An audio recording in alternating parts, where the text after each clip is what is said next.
joining us for another episode of Black Coffee and Crime. This is episode 33.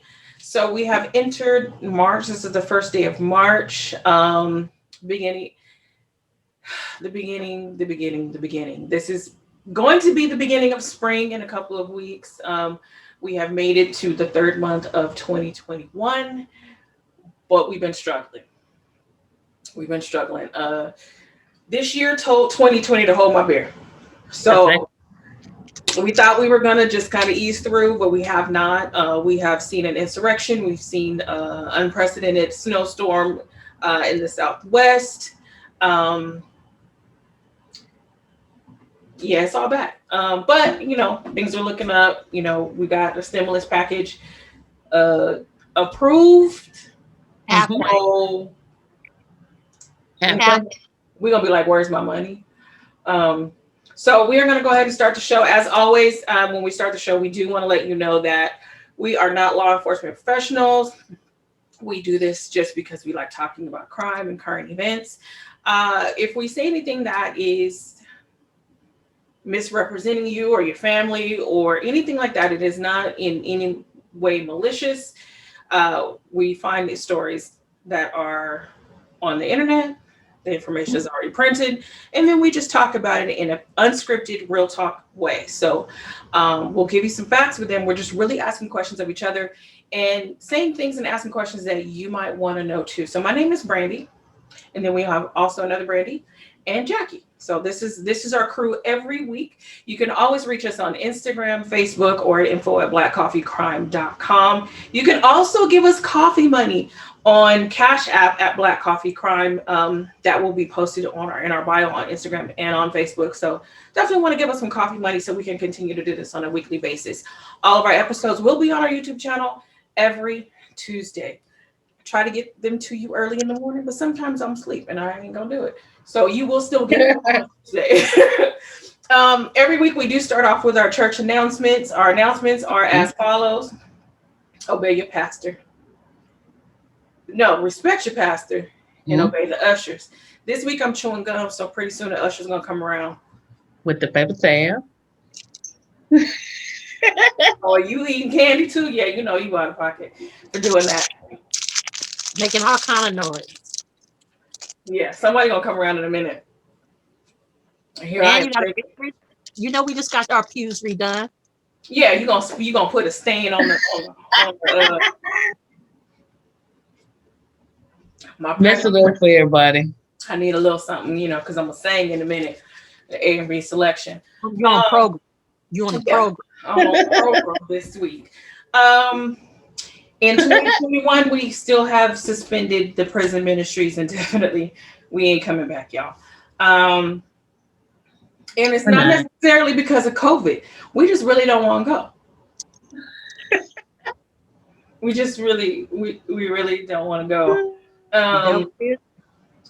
Let's see what else is on the. Oh, I'm gonna start. I am gonna create a profile on Christian Mingle. What a real freak thing. Right, my name is gonna be He Ain't Through With Me Yet 77. And we're gonna pray for deliverance in 2021. Yes, we are. Y'all got any announcements, any prayer requests, anybody on the sick and shut in, anything like that this week? Y'all just keep me in prayer because, as you can see, I was on sick and shut in last week. I ain't hear from none of the elders. Ain't nobody came by to visit or lay hands. Nothing. But by God's grace, I'm still here. I'm still holding. Yes, she's yet holding, and she's joining us this week. So, which is a blessing. Yes. So she, keep her in prayer. So we are going to go ahead and end the church announcements. Those are announcements as follows. Please govern yourselves accordingly. Now, on the internet last week, we had the storm. We survived the storm. We survived Ted Cruz going to Cancun. Right. Just the normal, everyday all-American shenanigans, including cannibalism in Oklahoma, right in the heart of the Bible Belt. we got some cannibalism. So never get that bad. You know, we had the storm and maybe provisions was a little short. I don't know. I mean, I was trying to eat at Chick-fil-A, and the lines at Chick-fil-A. First of all, people who eat at Chick-fil-A, I already know the lines at Chick-fil-A are like down the street and like this. And the people God bless the people at Chick-fil-A, because they do things with military precision. They get out there, they got their tablets, and they take your order. But I went to Chick-fil-A last week, 2 different locations in the same night to go. And both times the lines exceeded normal expectations, and I didn't go and get Chick-fil-A that day. But so I understand this was after the storm, so people, happy they need Chick-fil-A. They have their food, some of the food spoiled, so I got it. So I was just like, whatever. But there was a guy in Oklahoma who took this a little bit too far. He said, the hell with Chick-fil-A. I don't want McDonald's. The hell with Uber Eats and DoorDash. I'm gonna go next door. And I'm gonna get a little something to eat next door. As in neighbor. As in his neighbor. Now this happened in a city about 40 miles south of Oklahoma City, I believe. And he broke into his neighbor's house, went past her dogs, killed her, took her heart out, went home, and cooked it.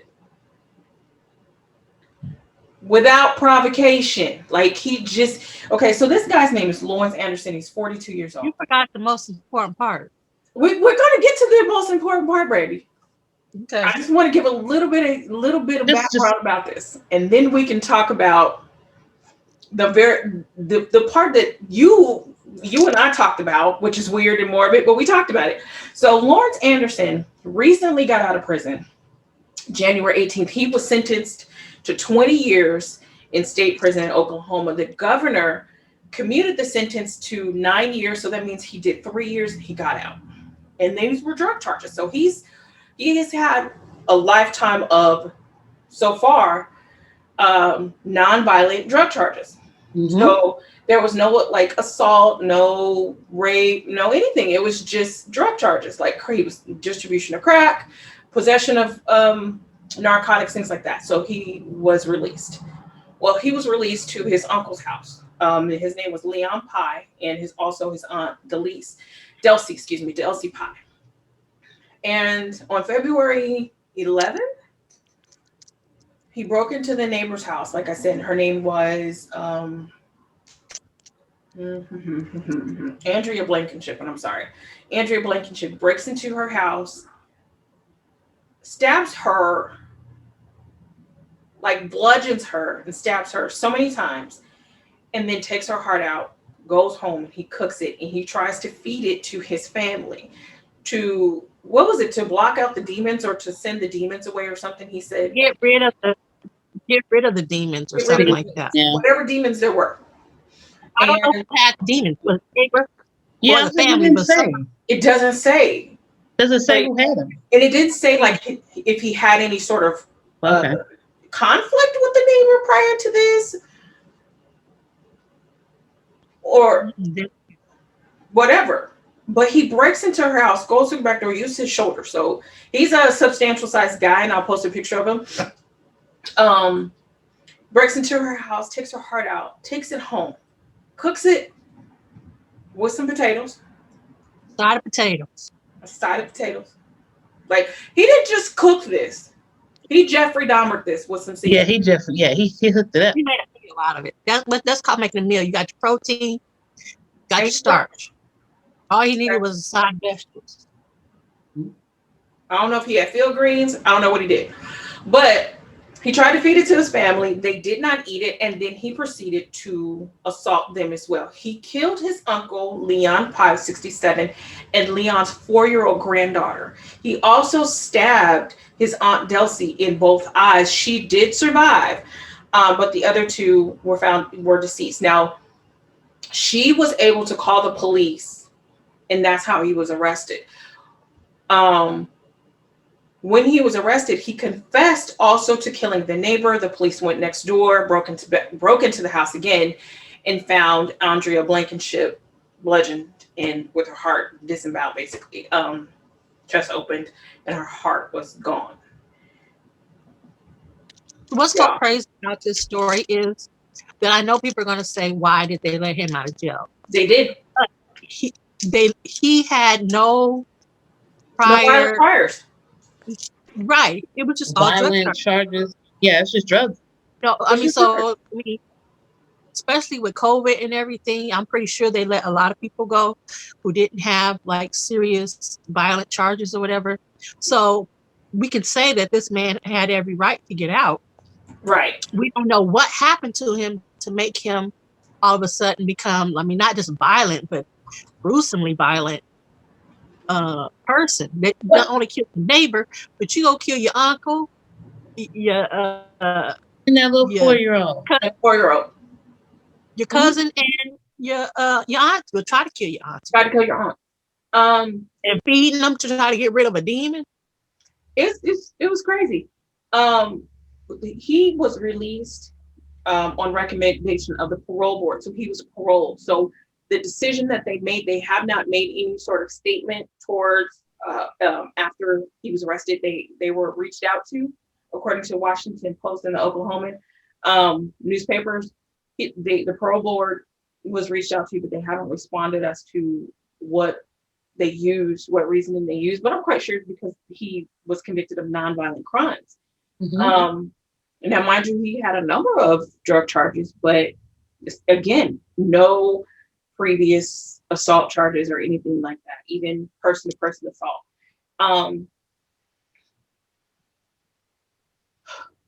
With something like this, like Brandy and I were discussing this earlier, there's no telling what other things that he was not caught doing. Right. So as far as we know, it was only drugs, but who's to say that he hadn't done something before? In the article by the Oklahoman, he was actually found with PCP while he was in prison. But one of the times that he was in prison. Now, That's being altering. Right. That's a definite hallucination Now, drug. if he had long-term use of that particular drug, who's to say? And it didn't say whether he was under the influence of anything when he committed the crime. So, if he was under the influence of anything at that time, that could have contributed to, his psychosis, or if he was psychotic when he did this, we at this point, we don't know. It's just a very weird crime. Let me tell you this, or let me just put this out there. How much strength do you have to reach into, to break someone's rib? Okay. Now, I have the mother of one of my high school friends had heart surgery, and she had a scar on her chest about 4 inches from here to here. Okay. Well, this was maybe in the last 8 to 10 years that she's had this surgery. So fairly recent modern medicine. So back in the day, they used to have to open you all the way up, crack your chest, bring you They call that zipper. Yeah. So you were just They call it the zipper. completely They open. still do the zipper. So this man They still do the zipper. Woman's heart out? What did he use? If you're taking a hallucinant drug, you're going to think that you have that kind of power anyway, which you will be able to invoke that kind of power because you already think you are that powerful. So, I mean, if you want something strong, I mean, I was only able okay, well, I would just hypothetically think that that's what happened. For you to be thinking there's demons that you got to protect everyone from, to feed them somebody else's random heart, you got something going on up there. So I thought that maybe, because at first I was like, how? I'm okay. But again, even if in your head you can do this and you think you're Superman and you have superhuman strength, did you do that with your hands, or what kind of tool did you use to open this woman up? Because even with your hands, you can't just punch your way through somebody's chest. You can't stab somebody. You're gonna need something. He had to have something at her house because it doesn't say he brought anything over there. Such strange. So this happened. He was arrested February 12th. Of course, he was denied bond. Um, I'm quite sure we'll hear about this, and we will definitely be talking about this in the future. But we just wanted to really talk about that now. We were making some morbid jokes about this, and of course, as humans, we laugh at stuff we shouldn't laugh at, and in no way are we trying to say that this tragedy of the Pye family or Miss Blankenship and her family is laughable, but the circumstances are you Crazy. go home and like, what kind of potatoes did you cook? Were they mashed potatoes? Did you make gravy? Did you roast the potatoes? Like, this man really had a plan. And like, I'm gonna cook a meal. Back in the day, there was a case, and very famous case out of New York in like the 20s. And this guy's name was Albert Fish, old man. And he kidnapped this little girl. He was a boarder, and he seemed like a innocent old man. He kidnapped this little girl. She's like 6 years old. And he kept her in this old derelict house. And anyway, they never suspected him. Of course, this was, in a time when we didn't have serial killer wasn't even a term or anything. People just didn't do things like this. Anyway, he kills the little girl, dismembers her, and feeds her to her family.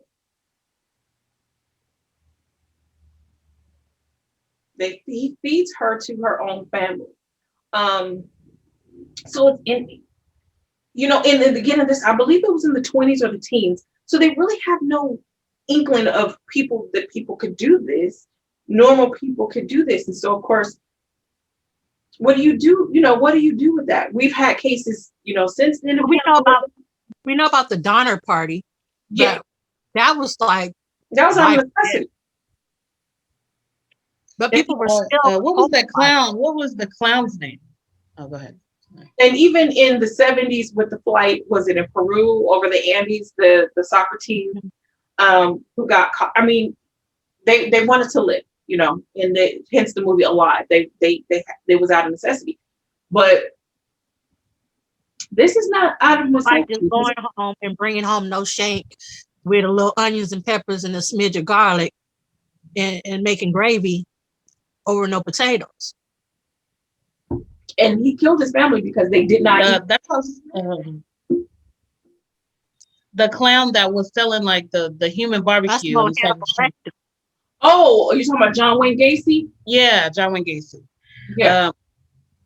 I mean, when I was thinking about it, I'm like, can you imagine the people that thought like, dang, I stopped there? And because that's what he was putting the bodies. He was hiding it in the meat. They was feeding everybody. You ate Bozo's hamburger. It must be good barbecue. Ain't nobody said nothing. No one says anything because you don't think that your neighborhood clown is going to be feeding human flesh. But nobody said, you know what? This tastes a little different from when we were here last year. They must got a new cook. He said that human meat cooks like pork. He said it cooks, it moves, it shapes, it tastes. But like pork. The taste I'm talking about. That makes sense. That makes sense because when they do like forensic testing to mimic human flesh, they use pig. But ain't nobody saying nothing about the pig.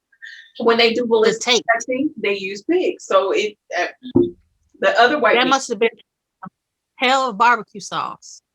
That's what I was thinking. I was like, oh, whatever barbecue sauce, because you can't make me believe that human tastes exactly like pork. But he said that it works like pork. He said it tastes like pork, it looks like pork, everything. So well, see, I don't eat pork, so I'd have been all right. Y'all the ones that would have been objective. I wouldn't eat no random white man's barbecue on the side of the highway. I don't eat ground pork, period. Okay? It's good meat. Well, shredded then with some salt. Listen, okay, if it's carnitas, that's different because it's carnitas. But what am I supposed to do? If you say you got some carnitas, I got a tortilla waiting for you. Hey. Yes, Lord. So, but I would have looked at him sideways anyway, like we ain't. He just looked. Okay. First of all, we wouldn't have been in his neighborhood in the first place. Okay. First of all, I ain't going to no barbecue place who ain't got a whole bunch of cars in the parking lot. And seeing that he was already creepy, I'm sure. Listen, he looks creepy, but he had that, like, that little sidewalk. If you pass by, there's really not a building. It's just there, and then you walk up, they get it off the grill, and they just make it and give it to you. That's what he had. Nope. It ain't a whole bunch of it was popular in the area. People in the area were popular. Black people are scared of clowns. We would not have been there in the first place. Your granny, your auntie would be like, you ain't going over there. If he was cooking that and it was a whole lot of folks out there. It was. What kind of folks, though? You gonna pull over. Did they look like us? Were they ethnic? Were they brown people? Because I'm going to tell y'all, and y'all, whoever's watching can say this is racial or whatever, but it's true. It's not racism, it's true. Brown folks eat where other brown people eat. Yes, we do. And it is what it is. Like if I go to a Mexican restaurant and I see a bunch of Hispanics or Mexicans at that restaurant, guess what? I'm about to pull in. I don't know. I'll be watching those barbecue competitions, and I don't be seeing a lot of us out there, but some of that food looks good. It does. It does. I won't lie. That's what I'm saying. He used to have some bomb sauce. But okay, I've been to a place. Some human flesh. And we have didn't folks used to, running but we out there now. We out there now compete. Now we should take over the barbecue too. Because I watch like a lot of cooking shows. Just imagine if he can have them folks rolling up there eating human flesh, what he can do to some real meat. Yes. Right. Now I've driven. I've driven here in Texas. I've driven about 3.5 to 4 hours to a place between Austin and San Antonio to get barbecue. Okay, place looks like Mayberry. It's called Lockhart, Texas. Looks like Mayberry, talks like Mayberry, walks like Mayberry. And in normal circumstances, I would not travel to Lockhart, Texas. Okay, but let me tell you about a place called Smitty's. If Smitty's was barbecue flesh brandy, I promise you I would get 2 pounds of brisket, some sausage, and about 4 pieces of light bread. And I'm I never had it. It's like it's got a big reputation here in Texas. Let me tell you about Smitty's, and this has nothing to do with our show. Let me tell you about Smitty's. We actually got into the car with the purpose of driving to Smitty's. Now, at the time, my daughter was going to University of Texas at San Antonio. We used her as an excuse to drive that far. You probably didn't get her nothing. No, we went to San Antonio on the way back. Left her, and then we went on the way back. Okay. Now, myself and my mother were driving through, and let me put this scene to you, and then we'll get to our real story. We're driving through. We're going up 35. We pass San Marcos, and once you pass San Marcos, you get off on this tiny little highway. And on this highway, you know you are going into the Twilight Zone and entering a totally different dimension, going back to like 1954, and it didn't look safe. Okay. We're questioning our lives as we go down this highway. And as we go down this highway, on both sides, there's 2 lanes. And on both sides, there's cornfield. Oh, hell no. That's it. And all I could think about was Children of the Corn. And I turned and looked at my mom and I said, if a little redhead child come out of this field, we done. Someone lynch him up. Because you remember in Children of the Corn, they got that lady on the highway, right? You remember? They got her on the highway. So then we get off of the Malachi Highway. We get off of Malachi Highway, and then we make a left turn on another little highway. Now we're going into Lynch 'em Up. Okay? We're going to Lynch 'em Up. We don't see nothing but farms. That's it. Farms and railroads. That's all we see for like 10, 15 miles before we see the actual town of Lockhart. And once we saw it, we were like, thank Jesus. But then when we saw it, it looks like Mayberry. Like nothing in this town has ever changed. But you smelled the barbecue, and then we saw Smitty's, and all of the fear was gone. Did they give you light bread? Yes. You go into the smoke room, like you walk into this building, it's an old building, you walk into the room, it's hot in here because the pits are in this building. So the walls are made of brick, so you can feel the heat. And you go into the smoke room and you tell them what you want. You say, I want a pound of brisket, I need a pound of sausage, a pound of this, a pound of that. And they ask you, how many people? You tell them 2 people. They reach back into the bread. They got loaves of bread and they reach back into their bag and go, no, and bring back the light bread. Yes, they count them just like this. They bring back that light bread, put it on top of your meat, wrap it up in pink butcher paper, and send you on your way into the cafeteria room where you pay for it. You can order pickles and tomatoes at the counter. No silverware, no barbecue sauce. They ain't got no sauce. Don't ask for it. You pay for your food and then you sit cafeteria style with everybody. There's no individual tables, just benches, cafeteria benches. Baby, let me tell you, Smitty's is life, and I know y'all hear the sirens behind me because apparently we live in the crime ridden city. Because it is. But yes, Smitty's is worth it. So if Smitty's is serving barbecue with a side of flesh. And potatoes. Barbecue so good, don't need sauce. That it don't need no sauce. And if you don't like Smitty's, go up the street about a mile or so to go to Kretz's Market. Because guess what? Smitty's and Kretz, they're the same family, but they feuding. They got beef with each other, literally. And you go up to Kretz's Market and you get some of that brisket up there too. If y'all live in Texas, take a side trip off into Mayberry, aka Lockhart, and go and get you some of that barbecue. And it would taste like human flesh, and eat it. And I mean, I don't know what human flesh tastes like, so I would think it'd be a little bit tough. No, you can make anything tender. You could marinate. Pound it out a little bit. Put a little gravy, make yourself a little gravy afterwards. Did he make gravy? Right. Do y'all think he made gravy? With the drippings. Take that hunk of flesh out with the drippings. And then put it back in there for about 45 minutes. Put some mushroom in there too. On low. Cook it on low. Yes. Don't rush it. Now, do you think he made gravy? Yeah, some brown gravy. Do you think he made brown gravy, bro? Yeah, now if he had made some rice, I'd have been like, yeah, he made some gravy. But since he made potatoes, I don't know. He might have wanted, he might have not have made no gravy, but he might have put it in there so it can brown the potatoes a little bit.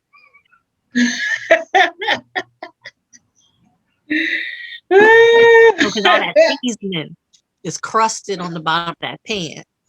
Oh my God, we're gonna move on from this because we just gonna keep on with this. All right, so we're gonna leave Lawrence Anderson right there in Oklahoma, and we ain't going to Oklahoma to anytime soon, hopefully, even the casino. All right, so the big story that we're going to talk about today is the story of a couple who went on a crime spree in the early 1980s. Some very unique details about this couple. The man's name was Alton Coleman. The woman's name was Debra Brown. One unique fact about this is they were Black. And also Debra Brown was mentally deficient, I'll say, or disadvantaged. Special needs. Yeah, she was special needs. Special needs, yeah. That's good. She would be special needs. Back then they would have said something else. But she's special needs. And so they were accomplices, but one of the questions that we had after reading the story is, to what degree was she an accomplice? Was she a victim and then an accomplice, or did she have a buy-in the entire time? So basically, this is what happens. Alton Coleman was born in 1955. At the time of most of this, he was living with his grandmother in Illinois. Now, this crime spree happened in Illinois, Wisconsin, Ohio, even jumped over to Kentucky and Indiana. So pretty much all the Midwest. They touched a lot of it, and they just couldn't catch him. They were always one step ahead of the authorities. Now, he actually, before he was caught in this particular crime spree with Deborah Brown, for about a 10-year period from 1973 to 1983, Alton Coleman had been involved in at least 6 other sexual assaults. 6. Starting in 1973, a rape and robbery of a 54-year-old Eleanor McIntyre. 1976, a 17-year-old, but however, sexual assault, however, he was acquitted. He was able to convince a jury in the 1970s that it was consensual, and this girl was 17. Right. He wouldn't have been 17 at the time. He wasn't a minor at the time. So this, even if it was consensual, it would have been statutory rape. In 1980, he was also acquitted of a rape of Dorothy Hawkins. In 1981, sexual assault of a 14-year-old girl. 1982, suspect in a rape and murder of a 15-year-old. 1983, let me not skip, charged 2 times, twice, of the sexual molestation of his own niece. He was charged. Why was he out? Like, thank you.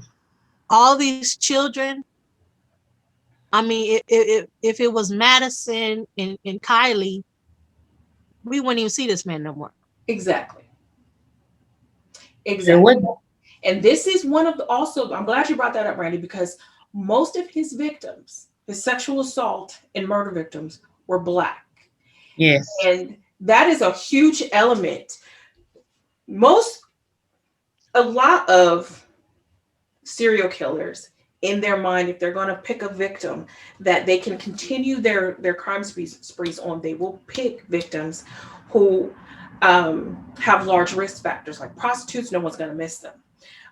People of indigenous people, homeless people, and then also ethnic people, Black people, because with him, I think the cops don't care, or they won't prosecute or investigate the crimes as much as they would with white or non-Black or white victims.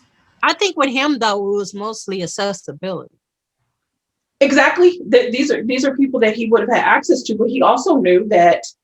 But I also believe if there was little white girls in his neighborhood, he would have done it because of accessibility. But he actually did, or he or Deborah did write some racial epithet on in lipstick at one of the crime scenes, as if to like, we hate N-word.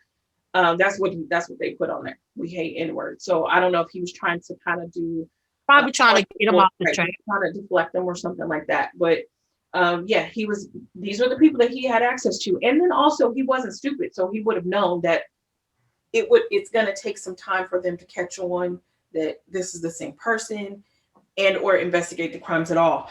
1984, continue with this. 1984, rape of a 14-year-old. And then that rape is important because he was supposed to go to court, start trial, and be arraigned on May 30th of 1984. Well, a couple of days before is when he kidnapped Vernita Wheat, the 9-year-old, which starts the actual crime spree with him and Deborah Brown. So he was already in the middle of a rape case when he kidnapped this girl. Now, the kidnapping of Vernita Wheat was unique because he courted her mother for an entire month before he get that baby. her.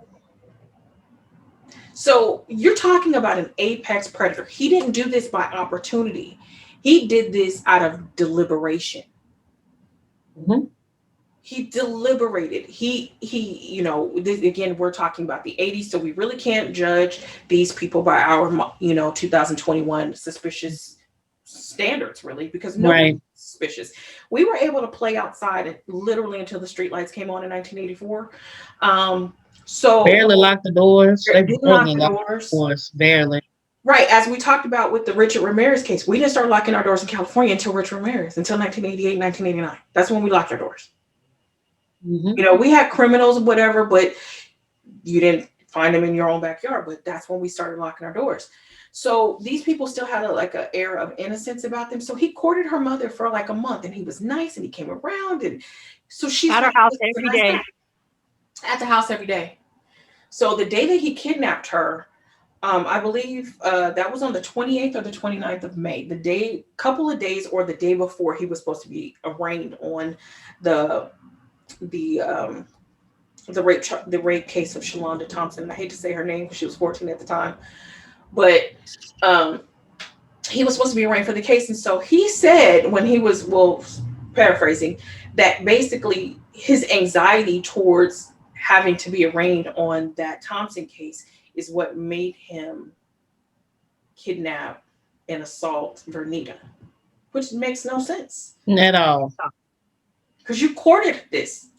And he told Planned it. her mom that, he had a gift for her and he just wanted to take Vernita and they'll be gone for about an hour. And the little girl was like, I want to go. She's not knowing, of course. And then they don't come back. They don't come back. And It's crazy that he had given, the mom and his address of where he lived, and Mm-hmm. and she really didn't start to panic until she went to the address and saw that it was a vacant lot. Then she started panicking. Yeah. Because at that point, you run it through your mind, okay, if this where man are is lying about where he lives, where is he? right. With my daughter. And of course he gave an alias. They finally, a couple hours later, her and a friend go to the police station. They're looking through the books. She gives a name. They don't know. They don't have that guy. But she's looking through the books and then she identifies Alton Coleman. So they start looking, but this man is like a ghost. He sure was. They can't find him anywhere. They go to his last known address, which is his grandmother's house. His girlfriend is there, Debra Brown. She gives information. She's cooperative. But by this time, she's in on it. Mm-hmm. She's in on all of this. They just don't know yet. But they don't know that yet. They don't thought know that yet. A home health aide for his grandmother. His grandmother. Mm-hmm. They don't know that. So they're looking for her. And in the midst of all of this guy keeps committing murder. Yeah, he's constantly. He doesn't stop. He doesn't stop. So he's, this happens in, Vernita lived in Kenosha, Wisconsin.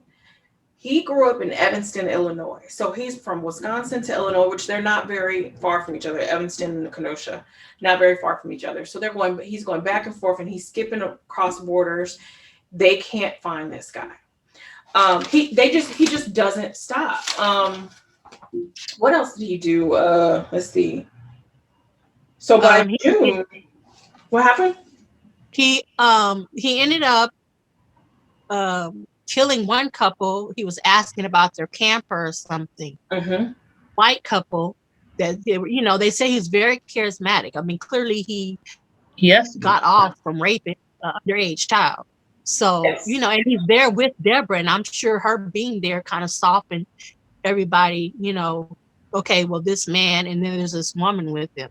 So You're not thinking, okay, these, they about to double team me and rape and pillage me. Exactly. So they go and kill the white couple. And I think, was it the father was barely hanging on by a thread. His daughter came home to find him barely hanging on by a thread. Now, the daughter had seen the couple previously before she had left. She came back, her parents were killed. So they stole his vehicle. and the police came. They were a couple hours behind them. Then he went and robbed an associate of that they had met before, a reverend and his wife, stole their vehicle. And did the reverend and the wife, were they? I don't think they were killed. They No, were weren't killed. They He weren't killed. actually, after he killed that couple, the couple with the RV were some of the last ones that they killed, that assaulted in July. But the Reverend, that was July 5th. So July 5th is when they came across the two couples. So they did 2 encounters in one day where they did kill the wife, and then the Reverend, he didn't kill. He just beat them really bad and took their vehicle. Yeah, he basically had them with him for a while and then dropped them off the next day. So basically terrorized these people while he's riding around in their car after he's assaulted and killed somebody else in the same day. And then he drops them off the next day. And then on July 13th is when he encountered Harry and Marlene Walters. He assaults and bludgeons Marlene, beats her to death. They hit her, I think, about 60 times, bludgeon her to death. Harry survives, and he's actually one that testifies against him. So they're the couple that had the RV. And at the same time, the FBI did something very unique that they very rarely do. The FBI is known for their top 10 most wanted.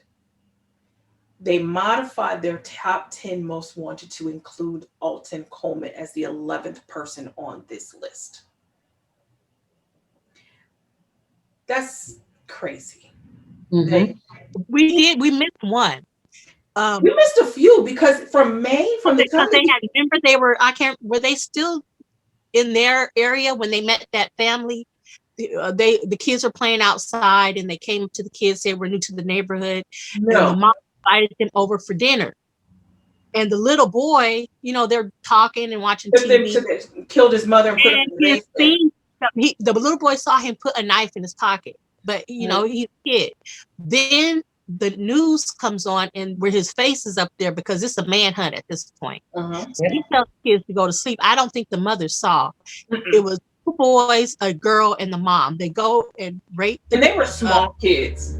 They were small kids. Rape and kill the mother, kill both the mother and the child, and put them in the basement. Then that's his hair because he had a jerry curl, and they found his hair clippings in the bathroom because he noticed that they had started a manhunt for him, and they had his mugshot with his hair jerry curl. Right. I don't think at that point they knew Debra was with him because she disappeared, but I don't know if they knew if she was under duress and he took her, or if she was a part of the crimes. Well, I think they identified the fact that the female, when they picked up those 2 little girls, the 9 and the 7-year-old, right after, in June of 1984. So right after, that's how they realized that she was. The little girl who because the girl told it that survived that it was a woman. That there was a woman with them, and she lured those kids. So at that point, they knew that they described Debra Brown. They couldn't describe him. They described her. They described Debra. So and they automatically knew who it was. Yeah. They knew that she was a part of that. So and then the day that there were two little girls, that was in June of 1984. So on June 19th, the same day that they found the body of the 9-year-old, I believe, a 25-year-old Donna Williams goes missing. And this was in Detroit, Michigan. Yep. So Donna Williams, the little girls were in Gary, Indiana, the 2 little girls that they assaulted. Then in Detroit, Michigan, the day that they found the body of the 9-year-old, a 25-year-old woman goes missing. They find her a few weeks later, not strangled and raped, not too far from her car, where they found her car in Detroit. July 5th in Toledo, Ohio, is when he encountered the 2 couples and the Reverend. July 12th, they assault Tony Story. She was 15. Her body is found 8 days later in Cincinnati, Ohio. So their crime spree lasts for about a month, a month and a half. But in that month and a half, they terrorized the Midwest as this couple. Yep. Now, the big one of the biggest questions is Deborah Brown. Deborah Brown is Yeah. uh, what did you say? Mentally disabled, Special needs. special needs. Her Individual. IQ, with her IQ, she would be considered special needs. Yeah, she was between her IQ was between 59 and 74. Um, she was engaged to be married when she met Alton Coleman. She leaves her family and she goes with him. Now, because Alton is such an apex predator and very smart and very charismatic, however, he is a rapist, a violent rapist. Like, what do you think that first encounter was? You know, like he lured did he lure her the way he lured his other victims? I'm Um, sure. And he probably had his eye on her for a while because we know he courted the other woman for her child. So mhm, he was in the neighborhood and he probably got her. Personally, I think he probably got her that job to take care of his grandmother, mhm. to keep her close. I mean, it doesn't say that. That's me just speculate. Right. So do you think that with him getting that job, or you know, possibly getting her the job with the grandmother, that was him courting her to be one of his victims, and then it turned into her being an accomplice? I think once when he did hire her to help with the grandma, and he realized maybe her Gullibility. more mental status, how easily her vulnerability, how easy it was to maybe persuade her with certain things, and you know, that's the way I took it. Is that maybe he had to be, because he was so clever. And when she was working for the grandma, and maybe he saw that moment where it was like, okay, I just sucked her in with a lie right here. It was so easy. And let me check on a few other things when I test her with this. Or maybe he had did some crimes, or small crimes, asked her, would she do this? Kind of like he groomed her. Do That's you the way I took it. do you think he Like a sexually child, assaulted like her? a child. Do you Like a think he child. assaulted her as much as he? Oh God, yes. And do you think that continued through the entire relationship or the Yes, entire I show? do. I think he did. One of the things that Brady and I discussed was that I believe that he did too, that he broke her, but with the sexual assault, and because of her mental disability, um, maybe even without a mental disability, some of us are vulnerable Right. because of certain reasons of family issues or not having affection, not being validated. So maybe he validated that. And with breaking her, possibly through sexual assault, and continuing to do that, he was able to show her, to give her an example of his power over her. But one of the other things that we discussed was her possible participation in the sexual assaults of others. That maybe him using her to lure them, he gave her a sense of power that she didn't have anywhere else, Right. but kept her. I think maybe he kept her, that he didn't use her as a tool in the sexual assaults, like she wasn't a part of that, but he maybe made her watch, because if he makes her watch the sexual assaults, he's still able to show her, like, this is what I can still do to you. And if I do They this to said others, I don't have to do it to you. You know what I mean? that she wanted to make him happy. So that lets me know Thank that she you. probably went above and beyond to make Hmm. him happy. So, she Yeah. probably was knocking folks out and doing all kind of Putting stuff down too. somebody, Definitely or happy. So do I you think imagined her someone, like trying to hold him down, like whatever it took to make him happy because she's groomed. And if you met anybody that's ever been groomed by an adult man, they are I mean, they are literally um like kind Brandon? of just obsessed. And it's like they can't be broken because they are trained that way. So I think that he definitely had her involved. And I think at a point it was to make him happy. Okay, well, let me do this. This will make him happy. Maybe it'll make him not so hard on me later if I do this. Do you Or, think that she has the same level of culpability and responsibility for these crimes as he does, even with her diminished capacity? No. no.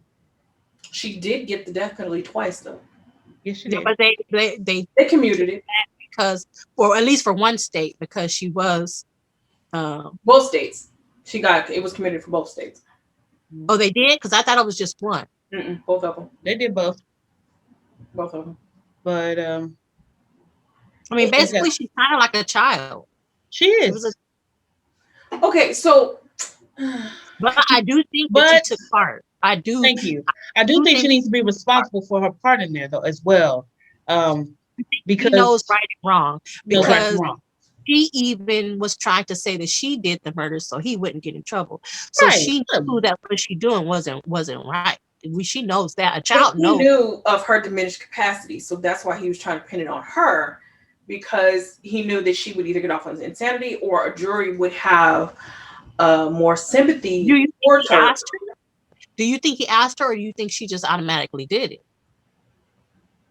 Because he would have to have told her, if we get caught, I want you to say. Or did she just do it because she thought she loved him that much? She was so devoted to him. I don't think he would have come out in specifically as made an obvious request for her to do it. I think that it was possibly through more coercion to say, if they're going to do this to me, but they wouldn't do this to you, they're going to do this. They're probably going to give me the death penalty, but they wouldn't they wouldn't give you the death penalty because you're a woman and, you have that thing that's wrong with you. So maybe through just power of suggestion that she was like, yeah, maybe I should take this. And then she asked him, it didn't work. Right. She, to make her ask him, well, should I take this? Should I say that I did it so that they won't? And then he's like, oh no, don't do that. I don't want you to, because there was like there's a website called criminalminds.fandom.com, and basically it's a Criminal Minds, the TV show, fan site. So they give you the case and they run down the actual real case, but then in the website itself, and Brandy, you're a Criminal Minds fan. In the website itself, they actually give you the episodes where this real life case mirrors the cases on the show.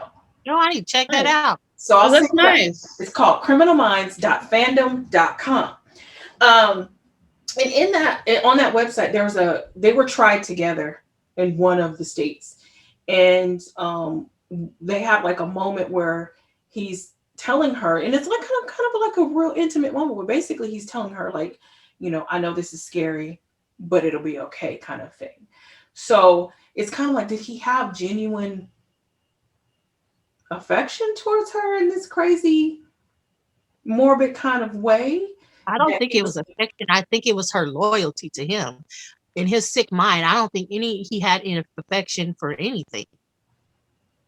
He, as far as the psyche, it definitely could have been appreciation for her loyalty. An appreciation of her being loyal through the process of what he had done, and her not, pretty much sticking by his side and not like turning on him while things were going on. So I definitely think loyalty.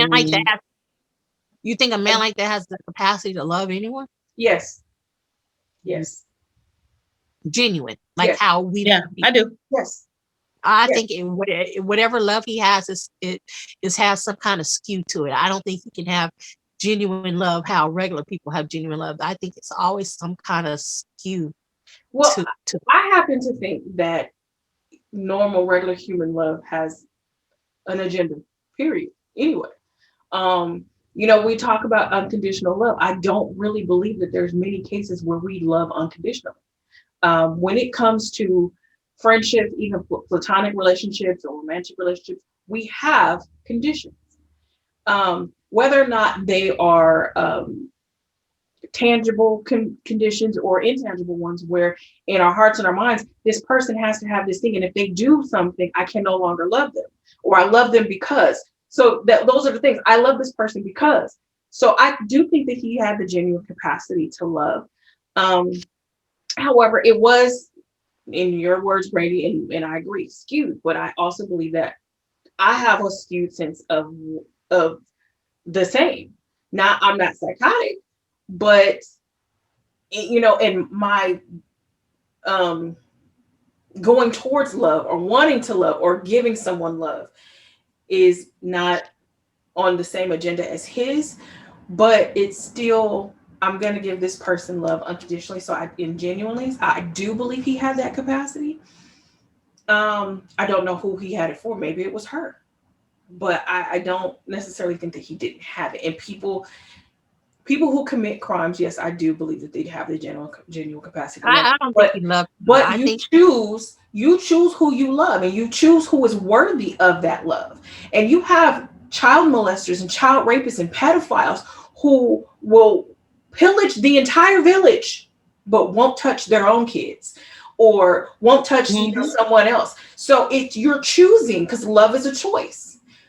I'm choosing to love because I think you're worthy of it. So it's just, who did he believe that was worthy of his affection? You know, I don't think which he probably was his grandmother, because his grandmother had taken care of his whole life, and he cared so much about her that even in the midst of all the things he had been doing he never prior touched to her. that, he never touched her. One, and two, he cared enough, despite what he did, he cared enough about her to find somebody that can take care of her when he wasn't even around. So But then he left Granny at the house by herself. He did. He did. That doesn't mean he doesn't love her. But I think he loved. I think that was his love, because she genuinely loved him. And his. I don't think he loved Debra. I don't think he loved her. No, I think he used her. He used her, and he might have. I think it was her loyalty to him that he felt. But I don't think he loved her, because if he loved her, he wouldn't put her in those situations. Right. True. But I do think that people, very right, who commit horrible crimes, and it's crazy to say, people who commit horrible crimes, I do believe that they have a capacity for that. I think there are very few people who don't, because, and the reason I think that they don't is because they just don't feel anything. You know, they just don't feel it at all. They feel nothing. They have no emotional anything. So I can't tell you I love you, because I don't hate you. I don't love you. I don't feel anything towards you. So whatever happens to you, happens to you. It's the same, dropping a coin on the ground and blowing up a building. It's the exact same thing. So someone like Alton Coleman, he may have loved his grandmother genuinely, because she probably is the only person that genuinely gave a damn about him. Because for you to rape your own niece multiple times, so you got to mess with whoever you want to in your family, because you already do. But he never ever. It's like I don't know. I just took it that he just had a special love for her, that he just protected her. Yeah. So even when he was out, and even when he took Debra with him, I still think he still loved his grandma a lot. But see, that's just like the Uncle Pete in the upstairs bedroom.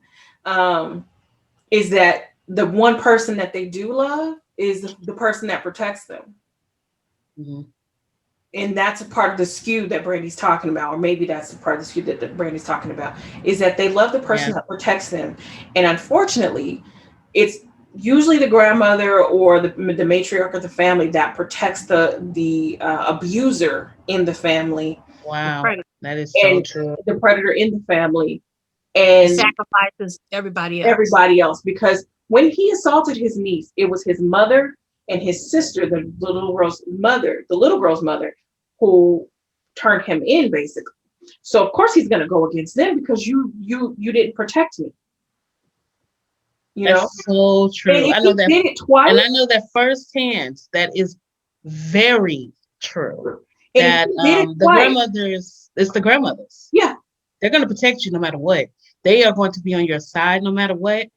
And as a person that has witnessed that, somebody doing a very awful thing, and the rest of that person's family going, "That's horrible," and the grandma going, "Well, still, hey, that's he's still my grandbaby, so it's okay. Maybe this day he had maybe that day, or they'll look at it." Think that's from embarrassment, one, and two, that's family business, and you don't want nobody else to know family business, because that will not in my case. It was personal. So mine is a personal case. And in their case, she didn't, it wasn't embarrassment. It's that she was so obsessed with her her grandson. She was so obsessed with him. She's so in love with him. She has so invested. He couldn't do no wrong in her eyes, no matter what he did. But even with that, when you can't do any wrong and I'm invested, that is embarrassment, because I've invested everything in you and I've said that you're good and I've spoken for you. So if you do something wrong, that is the reflection on me. Mm-hmm. And in this case, and in most cases, Jackie, I'm not sure about the situation, but in most cases, they cover it up. They keep the person in the family, and the victim has to stay around. The victim has to be present during all holidays. The victim is still expected to show up. Yes. And be normal. So this little girl, Alton's niece, this little girl, it happened to her twice. So this little girl is probably still at the picnics, at Thanksgiving, at Easter. And everybody in the family knows it. And she's expected to be normal, but she's also censored. Now she has to cover up. She can't talk about it. No, don't you dare talk about it, child. She can no longer play rough. She can no longer play with the male cousins, because now she's getting fast because she's already been assaulted and she's she's been touched. So like last week we were talking about Black girls and Black women being deemed worthy or not. Now she's unworthy, she's soiled, she's dirty, and so she's the fast one. And then it happens to her again. So you guys were still not on your watch when she was assaulted again. You know that this man assaulted this baby. They'll say stuff like, Uncle Pete's up there. Don't y'all go up them stairs. Don't y'all go up them stairs. Rather than putting Uncle Pete's ass out, don't go up the stairs. Yeah. Make sure you cover up. Don't walk around here with that tank top on. Why can't the people who's watching the little girl not be watching the little girl in such a fashion? Why should she have to cover up? Or you can't bring them over today because I got to go to a doctor's appointment, because they know that they can't be there without grandma. And grandma's thinking she's protecting the children because she's there. But don't bring them. I got a doctor's appointment. You can bring them over later, but not thinking even the psychological damage that you see in Uncle Pete in there making a Peter and jelly sandwich. You could, like, your grandma can really be there every moment, right, all the time, because grandma knew that Uncle Pete was doing this to all his sisters, all the cousins, all the whatever, and you was there and didn't stop none of that. So the fact that you being there or not, they have to do with anything. And again, this is speculation, and I'm not saying this actually happened. But if he was able to assault his niece twice in, what was it, 1984, 1982, 83, he was already in his 20s or approaching his 20s. No, he was almost 30. If he was able to assault, that was just when he was reported to the police. Because he probably ran off the family and everybody else. Right. His criminal career with this started in 1973 when he was 18 years old. The assault on his niece was in 1983. And we know that he all this time. And we know he had a rough childhood. We know he was abused to the point where he was wetting the bed and they called him Pissy forever. That was his name, Pissy. As a grown man, they knew him as Pissy. So clearly something happened to him too. Right. So then, because I cannot believe that a person that commits all of these crimes, who is on the police record as committing crimes for a 10-year period prior to the national manhunt the national crime spree that he went on, that he didn't commit any other crimes. We know he's committing crimes against his family, but these are the crimes. These are the ones that were reported. So the niece, maybe that was the last straw in the family. Like, this is the baby. Yeah. You know what I mean? Like, are you gonna stop? Like, you know what I mean? When are you gonna stop? Crazy. You know what? That is crazy that y'all say that. I never even thought about it that way. Sexual assault is something that's very close to me. It is something that I take seriously. So sometimes some certain stories kind of trigger me, and this was a very triggering story. It pissed me off to the highest point of pissed.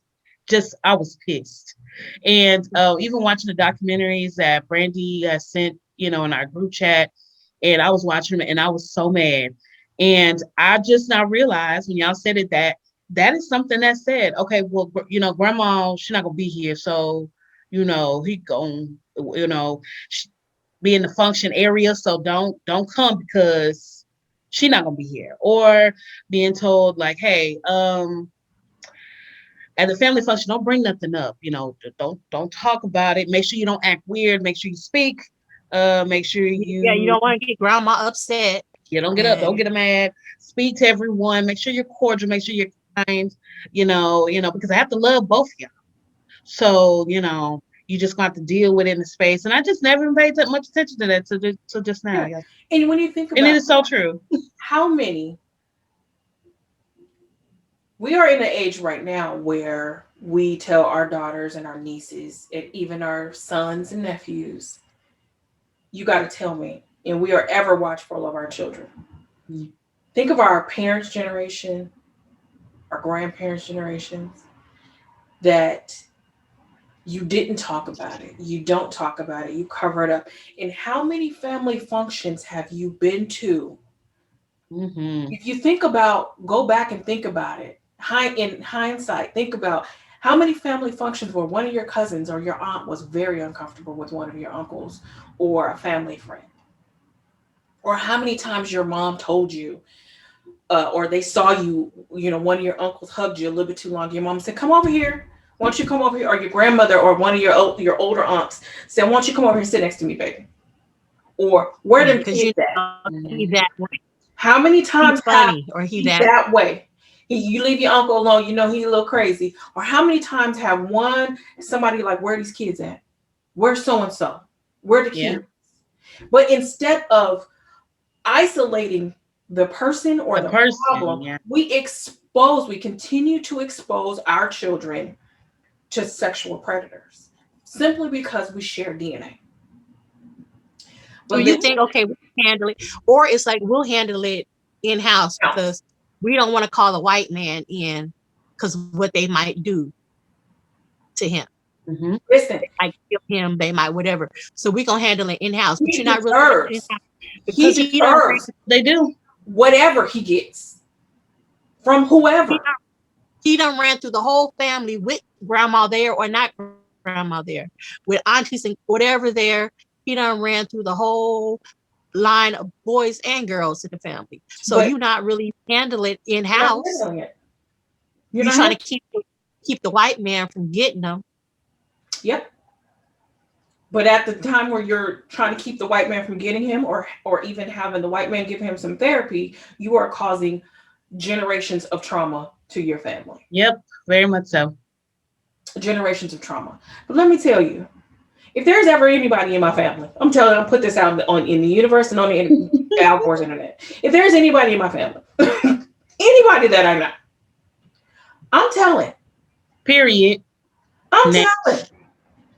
Ain't no saving you. Ain't no, you can't do that because they family. Well, he shouldn't have did that because they family. Ain't no, well, you gonna be ostracized. I give 3 shits if y'all don't call me on Thanksgiving. I don't like the fucking holidays anyway. So and to think if he had been stopped in 70 whatever, how much this would have changed? All these people would not be dead, wouldn't be traumatized if they had dealt with him in the beginning. Yep. Mm-hmm. Yep.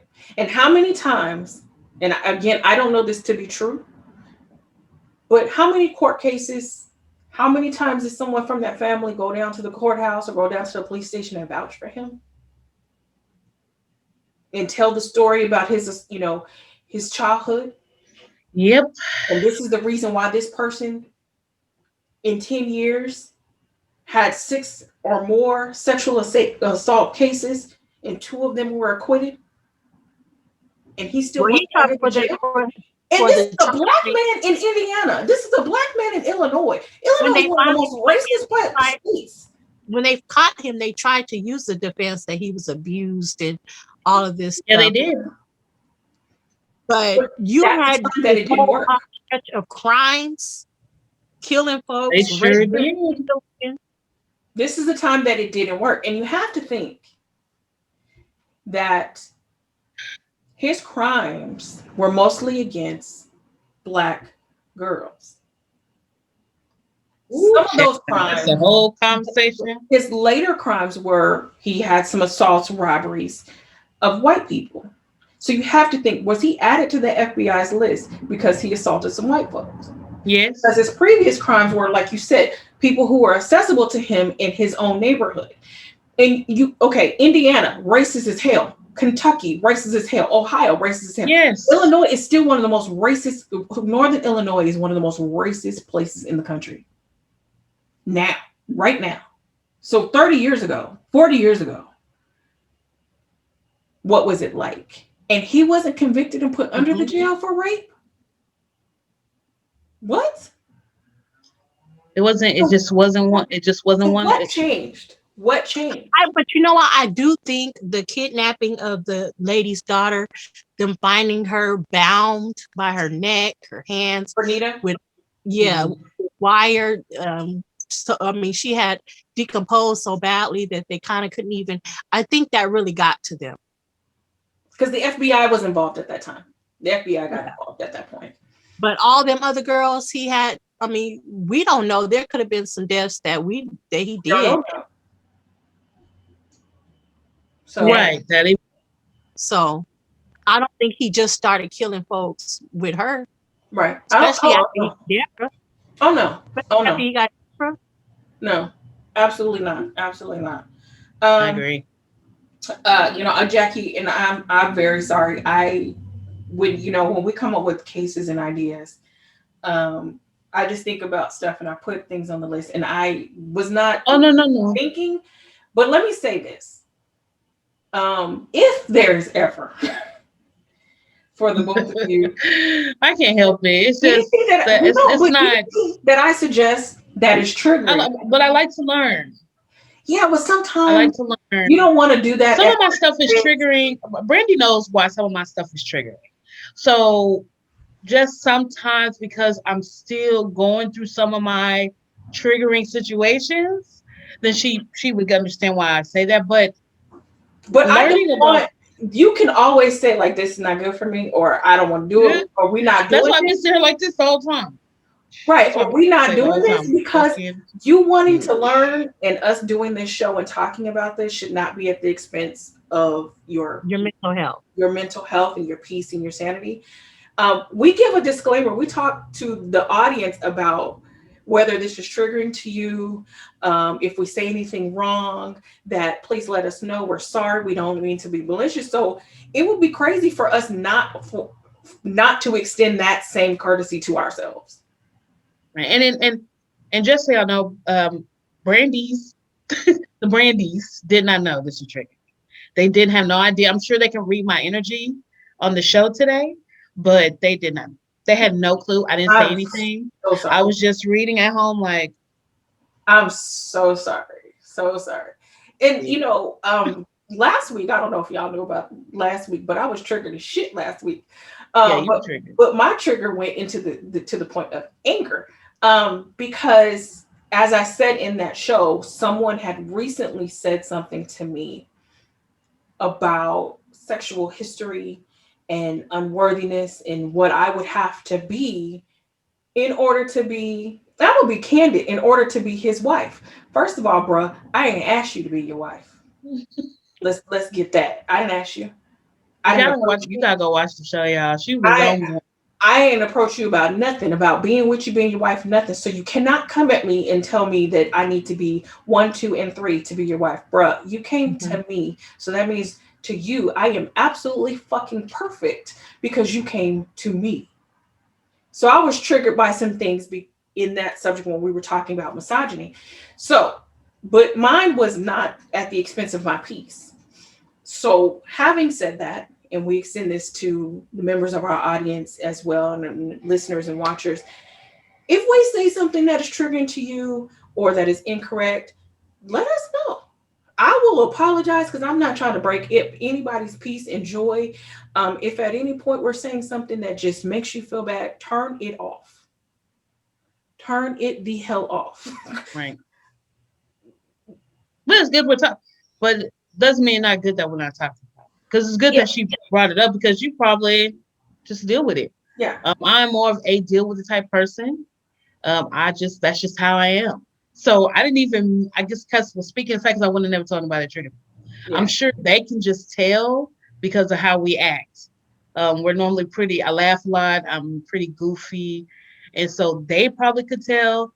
But I wouldn't have said it. But it's just, it's too close to home. Yeah. I do apologize. And I just get so pissed off because he got out. I'm so mind boggled that he got out because it's a little these are black women, these are black children. It's not as of an importance because they're black.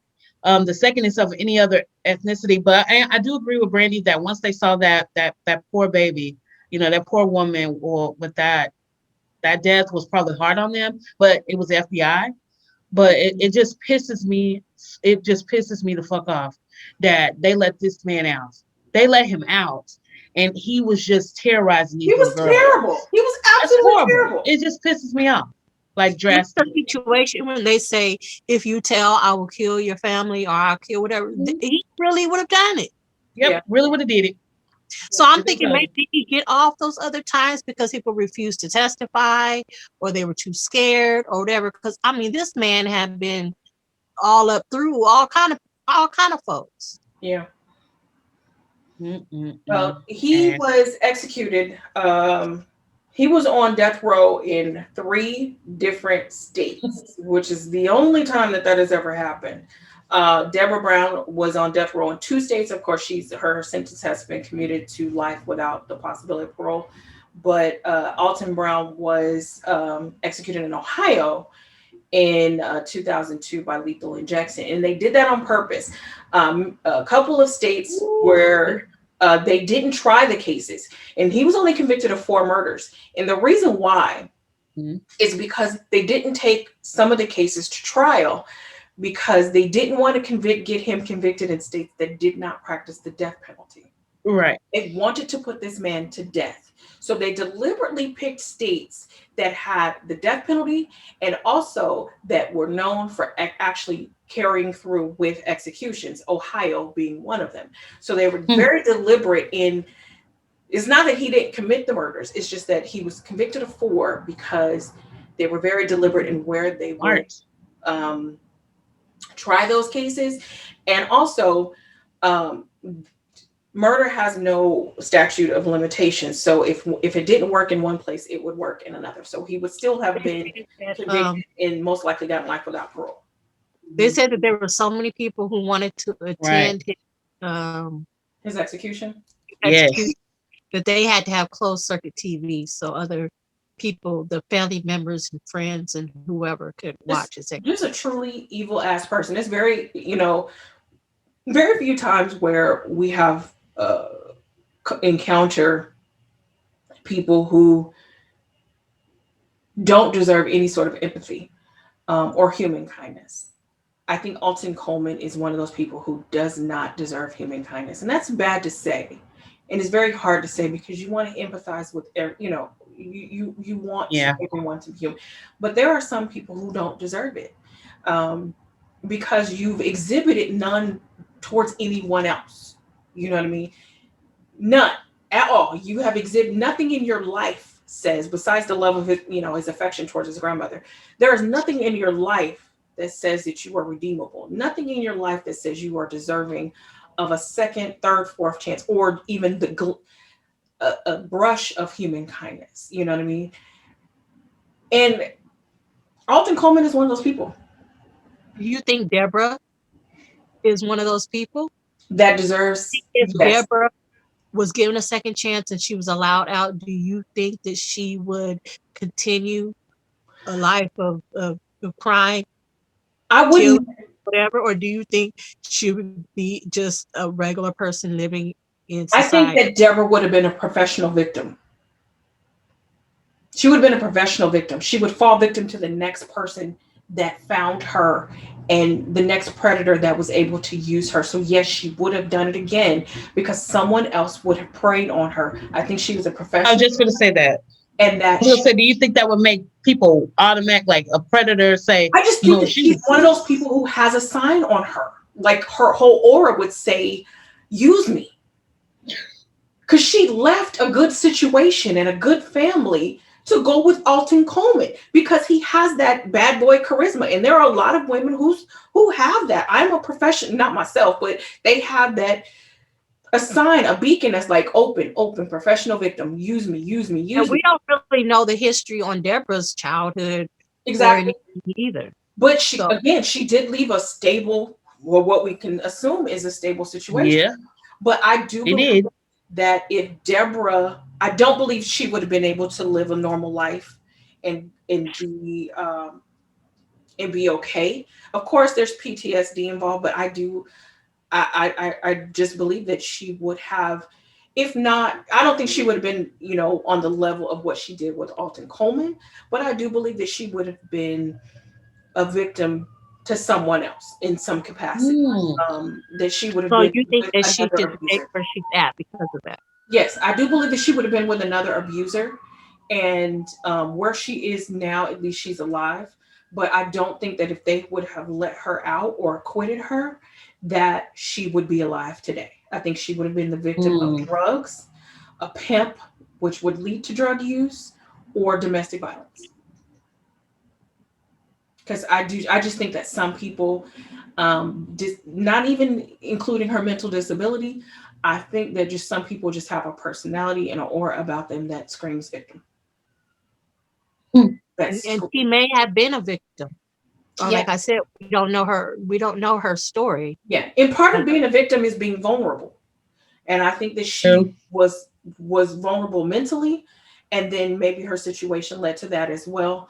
But I think the safest place for her is where she is now, which is in a correctional facility still in The her. unfortunate thing is that we know that that just because she's in prison doesn't mean Doesn't that mean that she's not a victim in there either. it doesn't mean that Yep. she's getting the help that she That she needs. probably needs. It's just a place to hold her for her crimes, but she's probably not getting the help that she really needs. Okay, I'm gonna ask this question, and then we're gonna have to go because we'll keep going. When Okay. you said that she's not getting the help that she needs, do you think a person that has life without the possibility of parole even needs it? I think everybody needs help, but the way that our justice system and the way our prison systems are set up, it's basically a holding place. We're But not I mean, trying. she We're not has trying. life without the possibility of parole. So, and I'm not saying that this is the way I feel, but I'm just asking this question. She has life without the possibility of parole. So She what? still has to function and deal with people every day. She still has mental health issues. She has issues. I mean, she really needs counseling and probably meds and everything else. But we know our prison system I is was just gonna essentially say, to help Brandon, anybody. our prison system don't give. They don't even want to rehabilitate the folks that they are sending back out Huh. to us. Mm-hmm. I just had to ask that question since you brought that up. So what we will do now is we will wrap up this show. And we do want to thank everyone for listening. And if you listen and if you watch, we love that too. So we do want to thank everyone for joining us for another episode of Black Coffee and Crime. We will join you next Tuesday on YouTube. And every Tuesday on YouTube. We will try in the future to bring you some live shows. When we started this back June of 2020, we started live on Facebook and Instagram. So Yep, we're we going were. to go live again on YouTube. So when we do that, we will announce that so that you can be in the comments and whatever interruptions you all hear, the dog, sirens, the camera falling, doors opening, you get to experience all of that on one of our live broadcasts. So we'll try to bring that to you in the future. Be so So this fun. is episode 33. We're going to be approaching, it's March 1st. We're going to be approaching a 1 year anniversary of doing this show pretty soon here. And also somewhere around that time, episode 50, that's we've been at this for a minute. So hopefully, if you've been here since the beginning, you'll be able to see a progression in the way. And we're growing. We are growing daily. It is amazing that when I see like all the, people that are subscribing constantly, my sisters, my mom may talk about it. And I'm like, what? Yes, okay, so it's exciting. I get people, I see people, like yesterday I was out and someone was like, okay, what's on the show this week? And that, what's crazy, because that reminded me, I was like, oh, I didn't post what we were talking about. Like I missed a week. But it's like, what we're going to do on the show this week? Or they, see me and they're like, okay, you guys talked about this. And it's really exciting to see, more likes and, interaction. So of course, like and share, subscribe to the show, hit the notification bell so that, anytime we make a post here on YouTube, you will get the notification.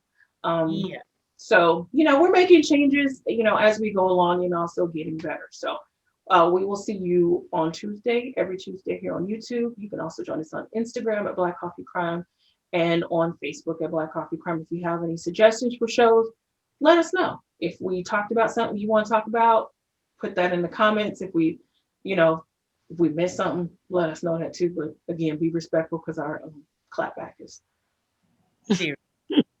strong. Okay. We said respect your pastor. Okay. If y'all don't go to church, that's fine. But respect your pastor. And obey your ushers. And you obey your ushers. That's all we ask you to do. So we will see you guys next week with some more information. So next week I'm gonna tell you what we're gonna do next week. Next week we're gonna talk about the kidnapping and murder of Lisa Renee. So look forward to that episode. We have 5 Tuesdays in March and we have 5 shows planned already. So we'll see you guys next week, and be safe, be kind. No. And enjoy the second cup. Is that what I say? Yes. Is that what I say? Be safe, be kind. I always enjoy the second cup. Good. You is important. You is kind. You is important. No. Be safe, be blessed, and enjoy the second cup. I know I didn't say be kind. And you is important. All right, y'all. We'll see you guys next week. Thank you for joining us.